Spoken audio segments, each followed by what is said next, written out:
Bonsoir et bienvenue sur Monaco Info. Bonsoir Sandrine. Bonsoir Christinda, bonsoir à tous. Je suis ravie de vous retrouver après 2 ans d'absence sur ce festival.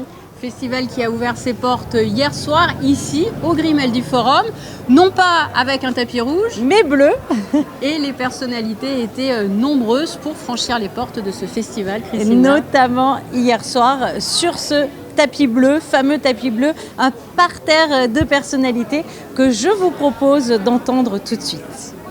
Justement, pour nous, on représentait Monaco, donc on voulait prouver justement, peut-être un peu casser les codes et montrer qu'on était capable d'aller en tout cas le plus loin possible. Nous, on avait vraiment la motivation pour aller jusqu'au bout, rien n'aurait pu nous arrêter. Et puis, c'est vrai que comme dit Sarah, il y a vraiment un avant et un après Pékin Express et on revient tellement riche de tout. C'est vraiment un peu compliqué même à décrire quand on le vit pas. Well, this is my first time being in Monaco. I feel tremendous. I feel amazing, and it's one of my dreams to be in an international project. So I'm so happy. Every time I've been invited, we get a chance to come back. I mean, I'm always so grateful when we get the chance to be here, and I got to bring my beautiful wife with me again, and it's wonderful to be here, and you know, so good to look around and see everybody's smiling faces again. No one's wearing masks, so that's a good thing. It's very exciting to be here and very cool because I'm premiering my series, Z Network, and it's going to be on RTL Plus in Germany in October, and I saw the first 2 episodes. It's not bad. Yes, we love coming to this event. The television festival is always a wonderful event, and we have a lot of fun here. It's Monte Carlo is a beautiful city, and it's always wonderful to come here.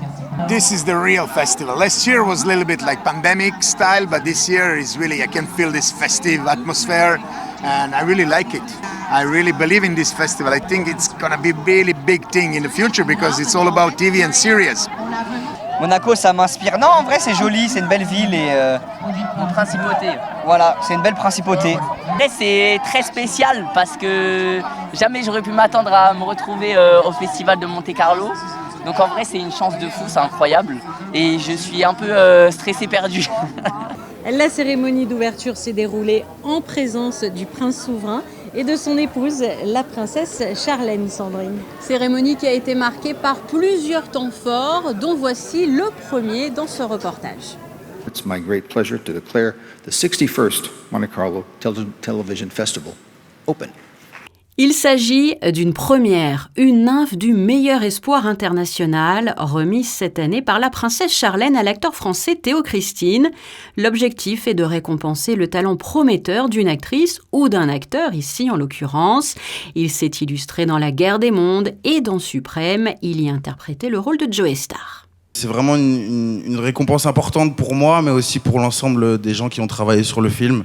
Parce qu'un film, ça se fait à plusieurs, et il n'y aurait vraiment jamais eu ce résultat sans tous les acteurs, tous les techniciens et tous ceux qui nous ont entourés pour ce film. Donc c'est vraiment un prix collectif que je leur dédie. Je le dédie à Audrey Estrugo, la réalisatrice. Je le dédie à Didier, qui a été incroyable avec nous, qui nous a montré les ficelles et qui nous a soutenus comme personne n'aurait pu le faire. Donc merci de l'applaudir aussi, s'il vous plaît. Une nouvelle récompense qui enrichit ainsi l'histoire de ce festival de télévision créé par le prince René III en 1961 et qui fait, depuis, le bonheur des inconditionnels de séries. Mais pas seulement, ce festival est aussi devenu le rendez-vous de plusieurs studios, de chaînes de télévision et désormais aussi des plateformes digitales. Et cette cérémonie d'ouverture a aussi été marquée par un autre temps fort, une projection en avant-première. Oui, Last Light, une mini-série très attendue, Sandrine, aux États-Unis et par le public. Alors, un jeune ambassadeur, vous allez le voir, très jeune même, il s'agit de son premier film, j'ai pu le rencontrer.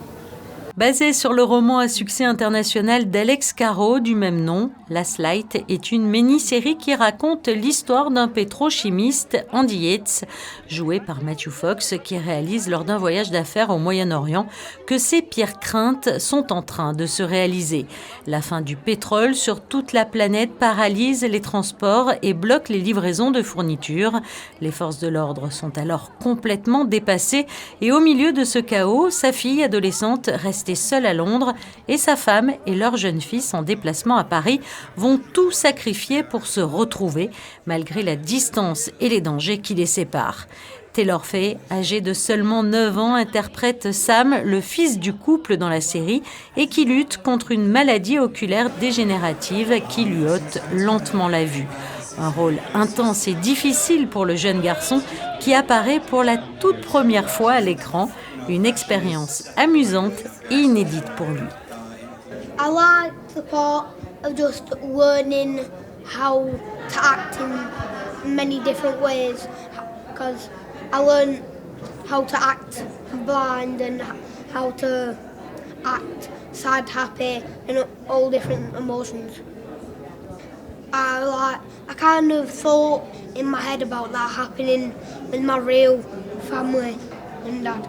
The first time ever I've done any acting. I think it's good because it's good to live two different lifestyles just at once, and you can go from acting life to normal life and from rush to relaxed, and it's just very nice to know that you can do that.